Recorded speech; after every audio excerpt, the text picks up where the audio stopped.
Good morning, this is Deb, and it's time for our weekly challenge. This week, what we're going to make is a little mini journal. This is the one that I made. What you're going to need is some kind of double-sided paper. In this case, I used some of the dyed paper that my granddaughter and I made together. With food coloring. And another option would be if you had tea stained paper or something like that. The paper that I'm going to use to demonstrate, sorry if I'm a little scattered. I'm kind of under the weather, and so my brain doesn't work too good today. Not that it works that great any day, but so let me show you real quick what the final project, what the final outcome will be. So you'll have pockets at the top. Some of the pockets will be on the side, like this. And as we get into the project, it'll make more sense of what we're doing. That's a top loading pocket. Or you don't have to have pockets at all. You can just glue everything closed if that's what you would prefer. So it's a, it makes its own cover. So there's no sewing. There's only gluing. And so let's get started. So the other paper that I chose is vellum that my granddaughter and I also used food color to dye. And I've not ever used this, so I don't know if it'll look good after we finish, but I'm gonna give it a try, see how it works.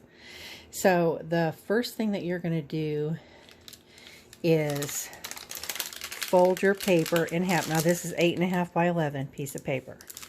You're going to fold it in half lengthwise, and you want to be as close to the edge as you can be. I guarantee you're not going to be able to get it exactly right on, because you know, the more you fold it, the more space that it takes up, and then it's not quite as accurate. So, but we're not into this for perfection, are we? So you're going to open it up, and then you're going to do the same thing. Fold it in half, this time widthwise. And again, we're going to try and be as close to the edge as possible. Now it's a little harder when you're using paper like this, I'm seeing, because it's kind of winky. And so, okay. So the next thing that you're going to do is fold this edge up. Now remember, we're still, first we did it lengthwise and then we did it widthwise. So we're still widthwise. We're going to fold this edge up.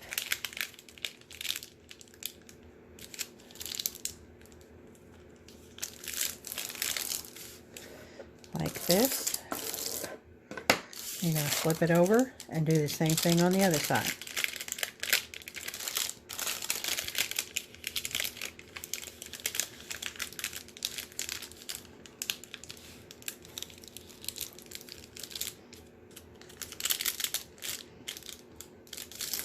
This is kind of hard to see because the camera's in the way. Okay. So now you're going to open it all up, And it's going to look like a peak in the center and 2 valleys on the bottom. So you're going to want to take your scissors and hold on to that peak, and you're going to cut this line right here. And you're going to cut it right up to this line, to that fold.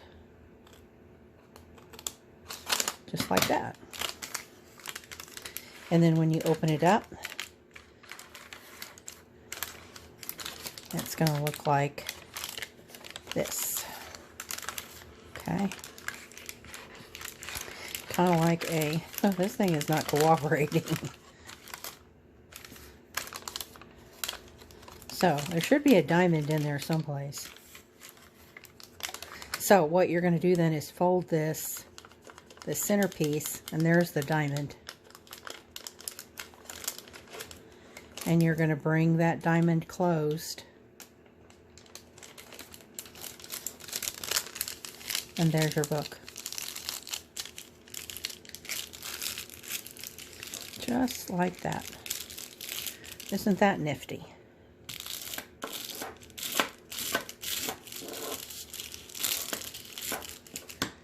Okay, so let's do that again because you need 2 pieces.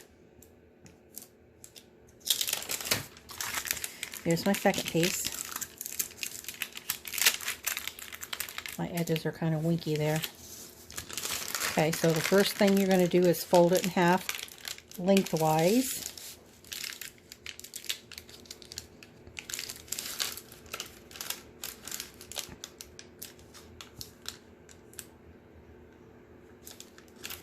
As straight as you can.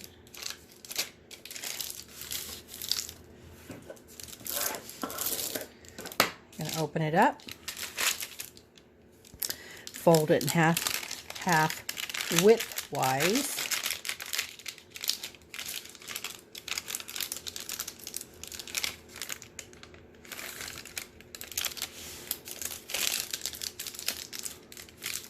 Like that. Burnish that down good. Okay. With the fold at the top and the opening at the bottom, you're going to fold this edge up to the center. Don't you love that crinkly sound? I do. How is it? Okay, flip it over and do the same thing over here. My granddaughter and I had the best day when we dyed all this paper. Oh my gosh, we had dye everywhere. But I had a good day, and I can already tell that this is off a little bit, and I don't really care. It is what it is.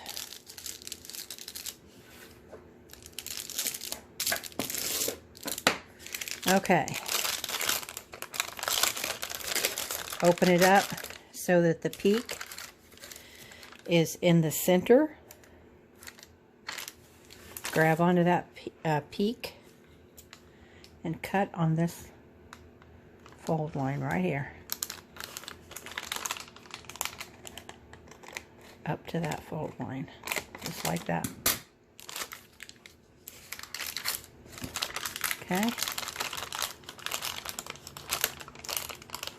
There's the diamond, and you're just going to open it up and push it together.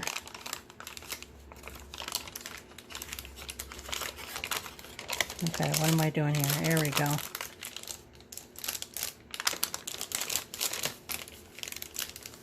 And there's your book.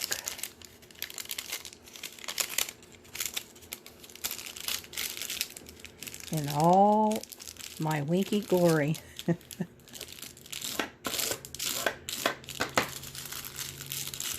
Okay, the next thing that you're going to do is take your 2 pieces, and you're going to want to use, well, it depends on, in my case, because I am using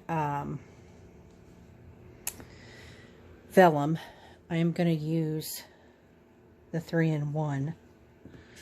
And before we do that, we need to decide, well, it's my recommendation that you have all the openings at the top rather than the bottom. Okay.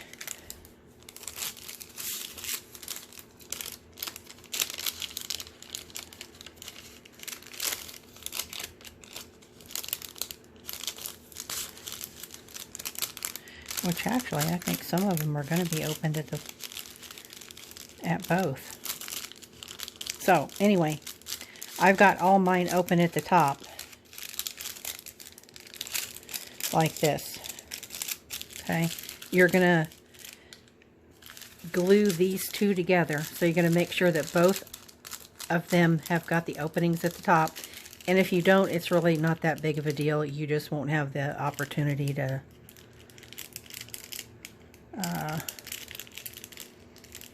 use it as a top loading pocket. You could use it as a bottom loading pocket, which would be different. Okay.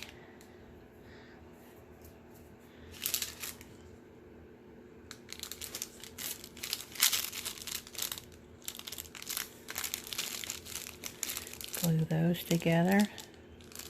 You want to make sure that your spine is lined up.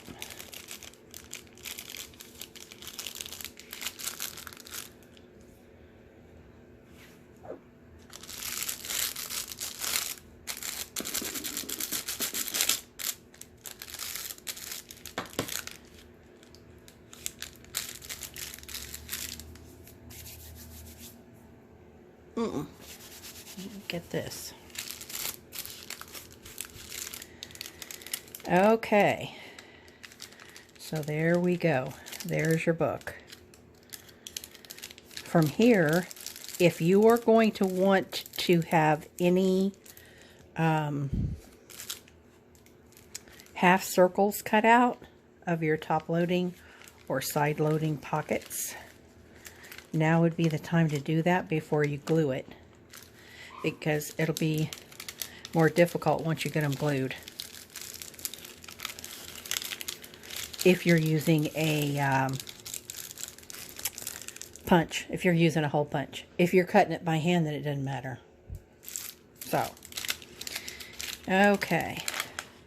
So where are we at? So now we want to glue everything together. I'm going to glue my back and my front together rather than have them as a pocket, because I want that to be a little bit sturdier. You don't have to do that if you don't want to. You could use a heavier weight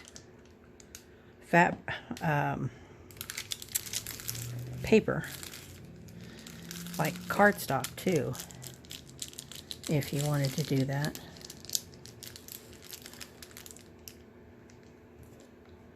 Yuck.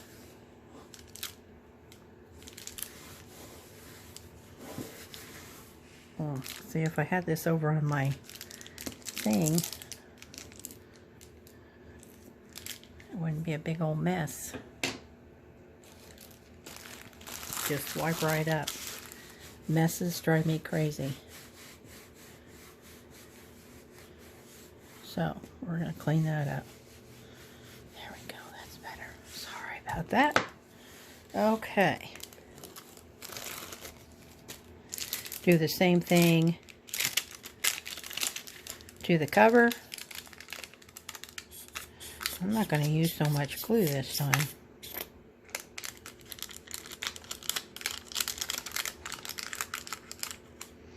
So it didn't come squishing out everywhere. I'm going to do it over here on this.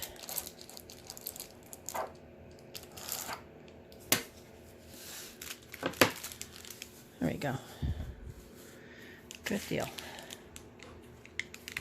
Okay, so the front and the back have been glued together. So now let's move on.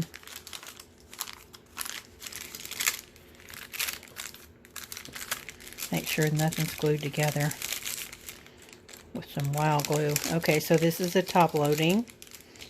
This is going to be a side loading. So we're going to need some glue here. I do not like this glue. I mean, it works good, but oof, it's so messy.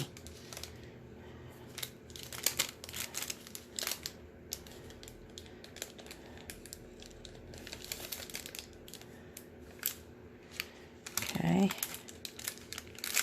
This is the center one. And as we know, it's the two books that are glued together. So you've got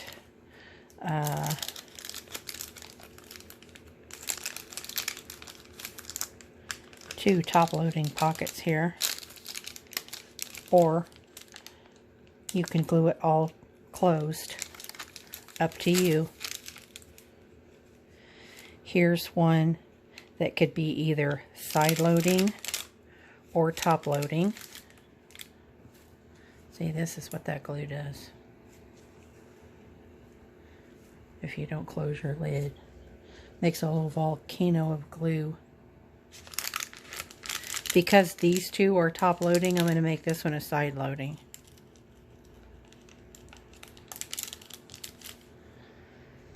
But this glue is clear, although my white glue is also clear. So really, I think I could have gotten away with using my tacky glue.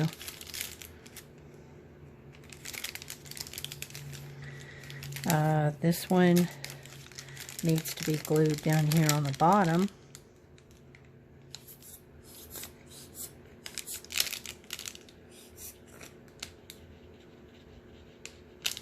And if you don't want to have pockets, then glue them all closed. Because the more pockets that you have, the more you have to fill. Now, you know, in my case, I didn't fill all mine. Because I wanted to, let's make sure this is glued really good.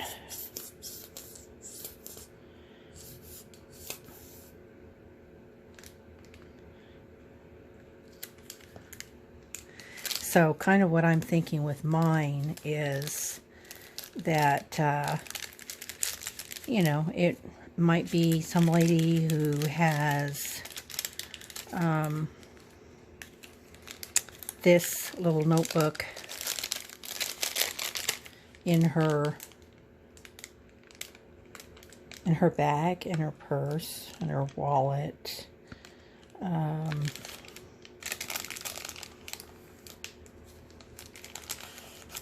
Whatever it is that she carries as she goes about her day.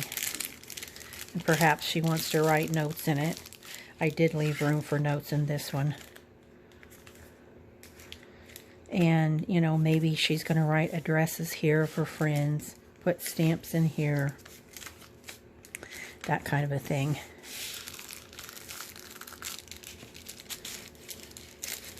Handy dandy paper towels. That and baby wipes. Okay, so there is our weekly challenge for whatever week this is. And I want to make sure that you don't have any squishy glue gluing things together that you don't want glued together. Like there. I really don't like this glue.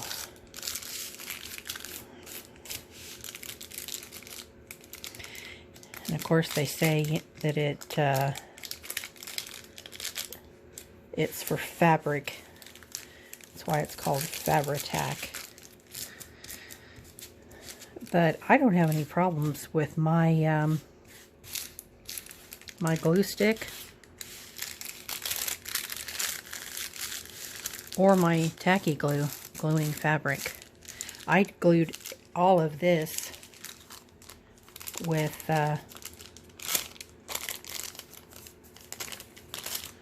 where's my front?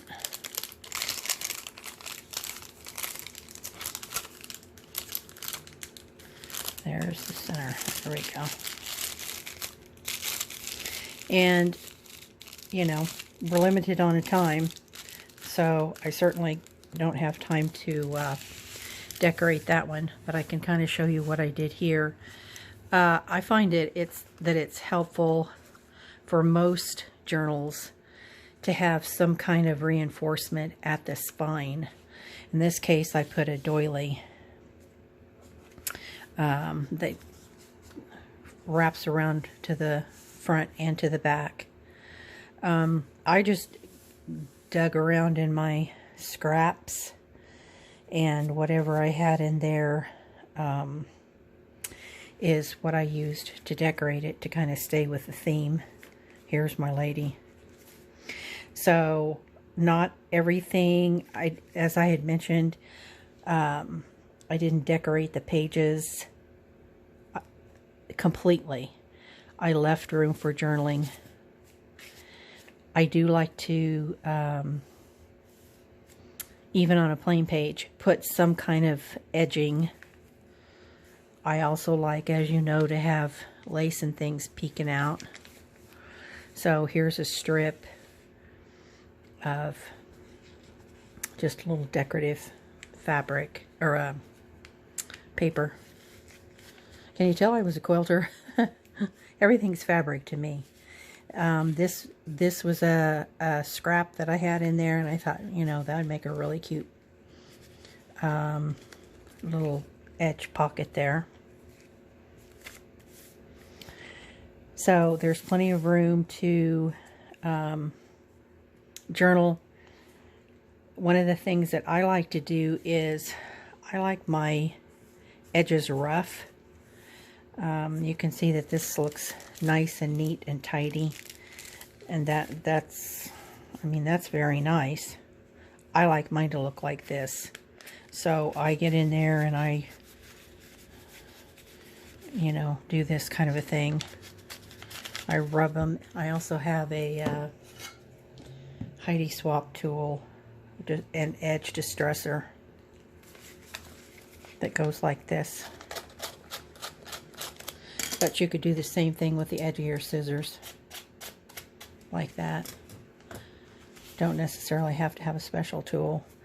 I used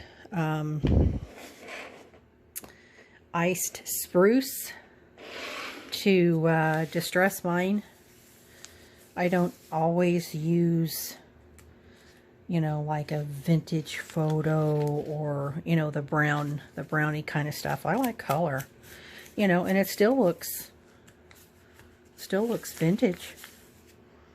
I mean, it is a darker color, as you can see. So, and here's some on the edge of a white. So you don't always have to use brown. What was the other thing I wanted to tell you? Oh, I stamped. I used this distress ink, and I stamped on this page with just an all-over design stamp. So I think that pretty much shows you everything. I kept, you know, I just kept the decoration simple and at a minimum, so that my lady could have plenty of spaces to write. These would make excellent gifts. You know, you could make something like this as a birthday card, or, you know, any kind of a card, get well card, whatever. You could make these to go inside of another journal because they're small enough that they could tuck into the pocket of a bigger journal. Wouldn't that be cute? And it'd be cute if you had some kind of let's see if I've got a ribbon here. Well, that's a rubber band. We don't want to use a rubber band. This isn't right, but it would look cute if it had some kind of a tie on it.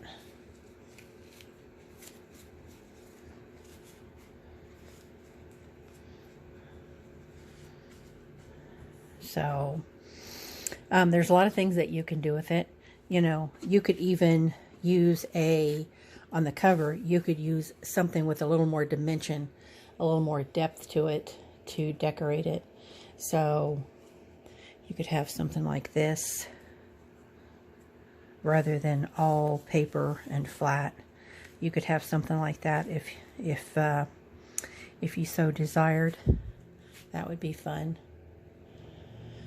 So anyway, these are all just different ideas of ways that you can decorate it or do your thing. I look forward to seeing your projects, and I have been enjoying seeing all you gals who have been, you know, doing your projects, and even even videos. Yassi's been doing videos. I love it. So to see Yassi's videos go to our Facebook page, and I am seriously amazed at how, I mean, you gals must have already been doing paper crafting before. Either that or it's your quilting skills coming in, because wow, you guys do fabulous stuff. You should be on YouTube teaching your techniques.